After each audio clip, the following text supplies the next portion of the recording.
Present continuous tense.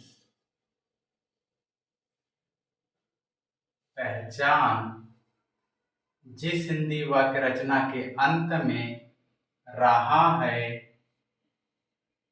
रही है, रहे हैं इत्यादि में से कोई एक शब्द आ जाए उसे प्रेजेंट कंटीन्यूअस टेंस कहते हैं। जैसे वह किताब पढ़ रहा है। इस वाक्य के अंत में क्या आया है? रहा है आया है, इसलिए हमारा कौन सा टेंस हो जाएगा? प्रेजेंट कंटीन्यूअस टेंस हो जाएगा। नमस्कार दोस्तों, मैं अभिषेक कुमार चौहान एक बार पुनः आप लोगों के सामने इंग्लिश ग्रामर टेंस का एक टॉपिक लेकर आया हूं, प्रेजेंट कंटीन्यूअस टेंस। आज हम इस वीडियो में इसी के बारे में ये कितने प्रकार के सेंटेंस इसमें होते हैं इस टेंस में, उसके बारे में चर्चा करेंगे। कैसे इसे आसानी से हम कर लें, इन सब के बारे में इस वीडियो में चर्चा की जाएगी। तो सर्वप्रथम देखें प्रेजेंट कंटीन्यूअस टेंस। इसकी पहचान है कि जिस हिंदी वाक्य रचना के अंत में रहा है, रही है, रहे हैं इत्यादि में से कोई एक शब्द आ जाए उसे प्रेजेंट कंटीन्यूअस टेंस कहते हैं। जैसे वह किताब पढ़ रहा है, अंत में क्या आया है? रहा है आया है, इसलिए हमें जान जाएंगे कि ये कौन सा टेंस है? प्रेजेंट कंटीन्यूअस टेंस है। जब जान गए प्रेजेंट कंटीन्यूअस टेंस है, तब उसके बाद देखेंगे कि इसकी सहायक क्रिया क्या होती है। सहायक क्रिया मीन्स हेल्पिंग वर्ब क्या होती है। सहायक क्रिया मतलब हेल्पिंग वर्ब क्या होती है। तो इसका जो हेल्पिंग वर्ब होता है इज, आर, एम। अब इज एक वचन कर्ता के लिए लिखा जाता है। एक वचन जब सिंगुलर नाउन रहे, जब सिंगुलर नाउन रहे तो इज, प्लूरल के साथ हम करते हैं क्या? बहुवचन कर्ता के साथ क्या लिखते हैं? आर। और जब कर्ता आई रहे, क्या रहे? आई रहे, तब हम एम का प्रयोग करते हैं। एक चीज और, मूल क्रिया वर्ब का फोर्थ फॉर्म लिखते हैं, यानी मूल क्रिया में आईएनजी जोड़ देते हैं। मूल क्रिया में हम क्या लिखते हैं? आईएनजी जोड़कर लिखते हैं। तो आइए हम देखें कि प्रेजेंट कंटीन्यूअस टेंस की हिंदी में यदि प्रेजेंट कंटीन्यूअस टेंस का कोई वाक्य है तो उसे कैसे हम अनुवाद बनाएंगे। ये सारी चीजें होगी, पहचान, सहायक क्रिया, एग्जाम्पल। आप देखिए कि प्रेजेंट कंटीन्यूअस टेंस का अगर कोई एग्जाम्पल आ जाए तो हम उसे कैसे सॉल्व करेंगे। उसे सॉल्व करने के लिए सबसे पहले हम आपको एक फार्मूला दे रहे हैं। इस फार्मूले के आधार पर ही आप simple sentence present continuous tense के अफर्मेटिव सेंटेंस का ट्रांसलेशन करेंगे। वह है क्या? सबसे पहले लिखेंगे सब्जेक्ट, फिर सहायक क्रिया जिसे हेल्पिंग वर्ब कहते हो, फिर एम, फिर वर्ब में आईएनजी, उसके बाद ऑब्जेक्ट प्लस अदर चीजें हम उसमें इंक्लूड कर देंगे। ये हो गया आपका। अब जैसे एग्जाम्पल में हम कह दें राम किताब पढ़ रहा है। राम किताब पढ़ रहा है, तो इसका ट्रांसलेशन कैसे होगा? सबसे पहले सब्जेक्ट, फार्मूला कह रहा है क्या लिखने के लिए? सबसे पहले सब्जेक्ट। सब्जेक्ट क्या है? राम है। सब्जेक्ट ऑब्जेक्ट वर्ब पहचानने का नियम हम टेंस के सीरीज में पूर्व के वीडियो में समझा चुके हैं कि कैसे किसी सेंटेंस में सब्जेक्ट पहचानेंगे, ऑब्जेक्ट पहचानेंगे, वर्ब पहचानेंगे। इसके बारे में मैं पिछले वीडियो में बता चुका हूं, आप वहां से जाकर के देख सकते हैं। बहुत ही आसान तरीके से मैं समझाया हूं। एकदम कमजोर वर्ग का बच्चा भी इस वाक्य में सब्जेक्ट पहचान जाएगा, ऑब्जेक्ट पहचान जाएगा, वर्ब पहचान जाएगा। इस तरीके से मैं उसमें समझाया हूं। यदि आपको अभी सब्जेक्ट ऑब्जेक्ट वर्ब पहचानना नहीं आ रहा तो हमारे पिछले वीडियो टेंस के सीरीज के पिछले वीडियो में जाइए, वहां पर चेक करिए और वहां पर वीडियो को पूरा देखिए और समझिए कि कैसे हम सब्जेक्ट ऑब्जेक्ट वर्ब को पहचानना बताए हैं। तो सर्वप्रथम यहाँ सब्जेक्ट लिखेंगे। सब्जेक्ट है राम, तो राम की अंग्रेजी लिख देंगे। सब्जेक्ट के बाद हेल्पिंग वर्ब लिखेंगे। अब कर्ता एक वचन है तो इज, कर्ता बहुवचन है तो आर, अगर कर्ता आई है तब यम। अब राम एक वचन है इसलिए यहाँ पर इज हो जाएगा। अगर बहुवचन रहता तब आर हो जाता, या आई रहता तब एम हो जाता। ये हो गया। अब वर्ब क्या है? पढ़ना। किसके मीन्स पढ़ना? रीड। रीड मीन्स पढ़ना, तो मूल क्रिया में आईएनजी लगा देंगे, हो जाएगा रीडिंग। वर्ब हो गया, वर्ब के बाद ऑब्जेक्ट, ऑब्जेक्ट क्या है? किताब, तो इसकी इंग्लिश बुक। इस प्रकार आप इसे कर सकते हैं। ये तो अफर्मेटिव सेंटेंस हो गया। अफर्मेटिव का ही, अफर्मेटिव के बाद आता है असर्टिव सेंटेंस के दो भेद होते हैं जो कि मैं बताया था। अब उसके बाद निगेटिव के लिए देखिए क्या फार्मूला रहेगा। निगेटिव सेंटेंस के लिए, निगेटिव सेंटेंस के लिए जो फार्मूला रहेगा उसे देखिए आप लोग। फार्मूला सबसे पहले सब्जेक्ट, फिर इज, आर, एम में से कोई एक, उसके बाद नॉट लिखेंगे, फिर वर्ब में आईएनजी लिखेंगे, फिर ऑब्जेक्ट, पुनः अदर थिंग से लिख देंगे। ठीक है ना। अब इस पर एग्जांपल देखिए क्या है।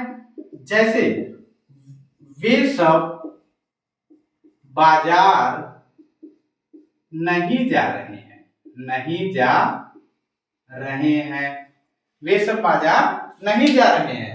तो सबसे पहले क्या लिखेंगे? फार्मूला मेरा क्या कर रहा है कि सबसे पहले सब्जेक्ट लिखो, तो सब्जेक्ट है वे सब, वे सब की अंग्रेजी दे, ये हो गया। उसके बाद कर्ता एक वचन है तो इज, जो कि बताए हैं। कर्ता बहुवचन है। अच्छा हाँ, सब्जेक्ट एक वचन कौन है, बहुवचन क्या है, इसके बारे में भी उस वीडियो में, पिछले वीडियो में मैं बता चुका हूं। तो ये बहुवचन है तो हो जाएगा आर। अब उसके बाद नॉट, उसके बाद वर्ब, वर्ब में आईएनजी, गो में आईएनजी, अन्य ऑब्जेक्ट नहीं है तो अन्य चीजें लिख दे, गो टू मार्केट। ये हो गया। इस प्रकार आप निगेटिव सेंटेंस बना सकते हैं। निगेटिव के बाद अब आते हम लोग इंट्रोगेटिव सेंटेंस। देखें कि इंट्रोगेटिव सेंटेंस का कैसे हम लोग कैसे इंट्रोगेटिव सेंटेंस को हम अनुवाद करेंगे। तो हो जाएगा इंट्रोगेटिव, इंट्रो, और इंट्रोगेटिव सेंटेंस को दो भागों में हमने बांटा है। वो पिछले वीडियो में यदि आप देखेंगे तो सारी चीजें क्लियर हो जाएंगी। इंट्रोगेटिव सेंटेंस नंबर 1, इसका फार्मूला हम लोग देख लें। फार्मूला हो जाएगा, सबसे पहले एक में हेल्पिंग वर्ब से शुरू करते हैं, is, are, am plus subject plus verb में ING plus object plus other things, ये हो गया। अब इंट्रोगेटिव नंबर 1 का जो एग्जांपल रहेगा उसमें हम क्या से प्रश्न पूछते हैं 1 में, हेल्पिंग वर्ब से। जैसे क्या हम लोग, क्या हम लोग स्नान कर रहे हैं, क्वेश्चन मार्क रहेगा। तो क्या, अब क्या की अंग्रेजी हेल्पिंग वर्ब में से कोई एक रहेगी। यदि कर्ता एक वचन है तो क्या की अंग्रेजी इज, यदि कर्ता बहुवचन है तो क्या की अंग्रेजी आर, यदि कर्ता आई है तो क्या की अंग्रेजी एम हो जाएगा। कर्ता बहुवचन है तो क्या की अंग्रेजी क्या हो जाएगा, आर। उसके बाद सब्जेक्ट वी, सब्जेक्ट है तो वी हो गया। उसके बाद वर्ब स्नान करना, बेथ मीन्स स्नान करना, तो हो जाएगा बेथिंग, बस हो गया। इस प्रकार हम इसे कर सकते हैं। अब इसके बाद इसके सीरीज में आगे चलें तो interrogative plus negative, interrogative plus negative sentence कैसे हम करेंगे उसे देख लें।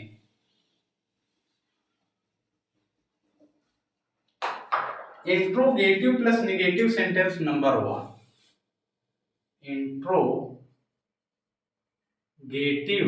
प्लस निगेटिव सेंटेंस नंबर 1, इसका फार्मूला देख लीजिए कैसे बनाएंगे।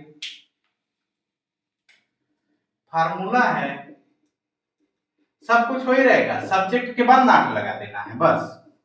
Is, are, am plus subject plus not plus verb में ING plus object plus other thing, हो गया। अब इसमें एग्जांपल क्या हो जाएगा, क्या वे बाजार नहीं जा रहे हैं, क्वेश्चन मार्क। क्या की अंग्रेजी, कर्ता के अनुसार, कर्ता बहुवचन है इसलिए क्या की अंग्रेजी आर। उसके बाद कर्ता दे, उसके बाद ना, वर्ब में आईएनजी, गोइंग टू मार्केट, ये हो गया। ये तो इंट्रोगेटिव सेंटेंस नंबर 1 हो गया। लेकिन उसी में हम इंट्रोगेटिव सेंटेंस नंबर 2 बनाएंगे। आप देखिए, इंट्रोगेटिव सेंटेंस को हम कितने वर्गों में बांटे? 2 वर्गों में। एक interrogative sentence number 1, interrogative sentence number 2। सुविधा के लिए हम 2 वर्गों में बांट दिए। अब इंट्रोगेटिव सेंटेंस नंबर 2 यानी क्वेश्चन वर्ड से जब पूछा जाए तब उसके लिए हो जाएगा इंट्रोगेटिव सेंटेंस नंबर 2।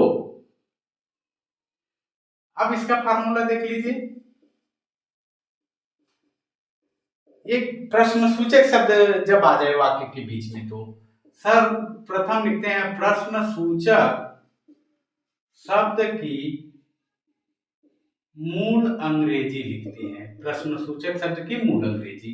उसके बाद helping verb is, are, am plus subject plus plus verb में आईएनजी प्लस ऑब्जेक्ट।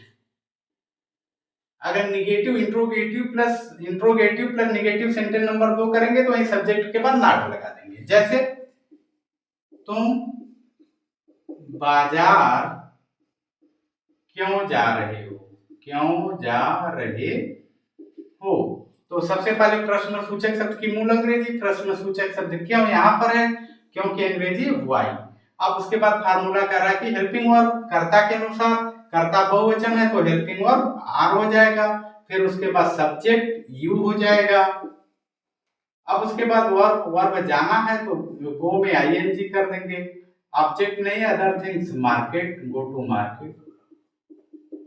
अगर कहते तुम बाजार क्यों नहीं जा रहे हो, तब यही सब्जेक्ट के बाद नॉट लगा देंगे। क्या करेंगे? सब्जेक्ट के बाद नॉट लगा देंगे।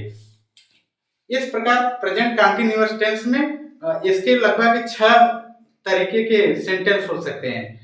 असर्टिव में 2 हो जाएगा, अफर्मेटिव, नेगेटिव। जैसे सिंपल सेंटेंस, नेगेटिव सेंटेंस, तुम बाजार जा रहे हो, तुम बाजार नहीं जा रहे हो, क्या तुम बाजार जा रहे हो, क्या तुम बाजार नहीं जा रहे हो, तुम बाजार कब जा रहे हो, तुम बाजार क्यों नहीं जा रहे हो। इस प्रकार 6 प्रकार के सेंटेंस आपके बनेंगे और स्ट्रक्चर आपका फार्मूला इसी प्रकार रहेगा। जैसे कोई कह दे तुम बाजार जा रहे हो, तुम बाजार जा रहे हो, you are going to market, तुम बाजार नहीं जा रहे हो, you are not going to market. क्या तुम बाजार जा रहे हो?